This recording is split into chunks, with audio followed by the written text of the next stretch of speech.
আসসালামু আলাইকুম everyone, welcome back to my brand new video. So আজকে দেখেন ছাদটা একদম নিট অ্যান্ড ক্লিন লাগতেছে, কারণ ভাই আমি পুরাটা কালকে বিকাল এটা পরিষ্কার করছি।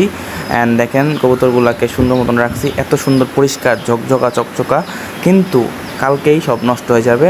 তো সেটা সমস্যা নাই, শখের জিনিস পরিষ্কার করাই যায়। সো এই যে কবুতরগুলো, এগুলোকে পার্টিশন দিয়ে রাখা হয়েছে অ্যান্ড ওদেরকে আলাদা করে দিচ্ছি, কারণ আপনারা তো জানেন আমার উড়ানোর কবুতরগুলো জোড়া নিয়ে নিছে। সো ওই জোড়াগুলোকে আমি ভেঙে আলাদা করে দিছি। অ্যান্ড এই দেখেন বাচ্চা এবং ওই মাদিটা আলাদা এবং বাচ্চাগুলো আলাদা রাখা আছে।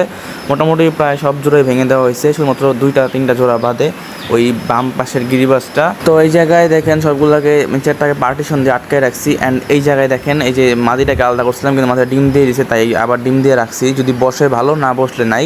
আর এই যে দেখেন ওদেরকেও আমি হাইট সরাই দিছি, আর ওরা তো মার্শাল্লাহ বাচ্চা খাওয়াইতেছে, একটা বাচ্চা বের হইছে আর একটা ডিম বাচ্চাই আসে নাই। অ্যান্ড এই যে ডিম বাচ্চা জমে না এবং বিভিন্ন সমস্যা হয়, কবুতর দুর্বল হয়েছে, শুকাই যায়, এই জন্য এই জিস বেডটা আনছি 45 টাকা দিয়ে। তো এটা হচ্ছে আমি কোনো সময় খাওয়াইনি, আজকে ফার্স্ট খাওয়াবো। অ্যান্ড এরপরে রেজাল্ট কী হয় অবশ্যই আপনাদের দেখাবো। সো আজকে ভিডিওটা এই নিয়েই যে আজকে জিস বেডের কোর্সটা করায় ফেলবো। সো সবাই অবশ্যই দোয়া করবেন যাতে ভালো মতো কবুতরগুলোকে খাওয়ানো হয়।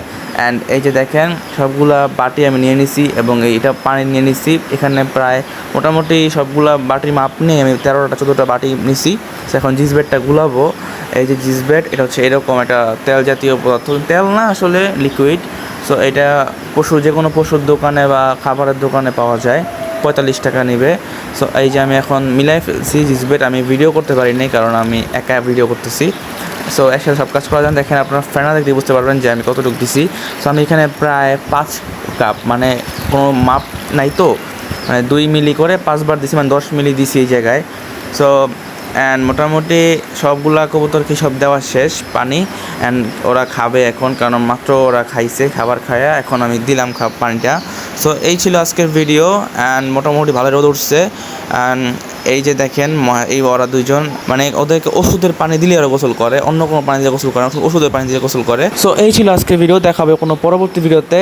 আল্লাহ হাফেজ, আসসালামু আলাইকুম।